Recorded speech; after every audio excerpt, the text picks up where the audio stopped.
అందరికీ హ్యాపీ రాఖీ పౌర్ణమి. వీడియోలో ఉన్నదైతే వినోద్ అండి, నాకు అన్నయ్య అయితే అవుతారు. ఒక్కసారేమో హైదరాబాద్లో మా పెద్ద మమ్మీ హాస్పిటల్లో ఉన్నప్పుడు హాస్పిటల్లో అయితే నైట్ టైంలో అయితే రాఖీ కట్టానండి. ఒకసారేమో అన్నయ్య హాస్పిటల్లో గవర్నమెంట్ హాస్పిటల్ మంచిర్యాలలో వర్క్ చేస్తుండగా హాస్పిటల్కి వెళ్ళి అయితే రాఖీ కట్టాను. ఒకసారి అయితే అన్నయ్య వాళ్ళు అమ్మ వాళ్ళు ఉండేది పొక్కూరులో అన్నమాట.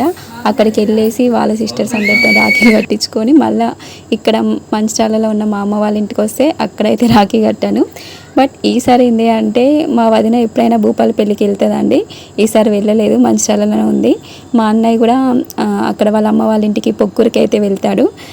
ఈసారి పొక్కూరుకి వెళ్ళలేదు. ఈసారి అయితే డ్యూటీ చేసుకుంటా ఆన్ డ్యూటీలో ఉండగా ఒకసారి అన్నయ్య వచ్చి రాఖీ కట్టించుకో అంటే ఈసారి ఫస్ట్ టైం వాళ్ళ ఇంట్లో అయితే రాఖీ అయితే సెలబ్రేట్ అయితే చేసుకున్నాం. నాకైతే చాలా హ్యాపీగా అనిపించింది. ఎంతైనా వదిన ఉంటే హ్యాపీగా ఉంటుందండి ఆ ఇల్లు. ఏ ఇంట్లో అయినా ఆడపిల్లలు అయితే ఉండాలి. ఫస్ట్ టైం వాళ్ళ ఇంట్లో అయితే రాఖీ అయితే సెలబ్రేట్ అయితే చేసుకున్నాం. నాకైతే చాలా హ్యాపీగా అనిపించింది. ఎంతైనా వదిన ఉంటే. చిన్నప్పటిదైతే మా ఆయనని భలే బెదిరించిందండి. వాళ్ళ అక్కని ఎత్తుకున్నందుకు ఏదో కిడ్నాప్ చేసినట్టు ఫీల్ అయింది.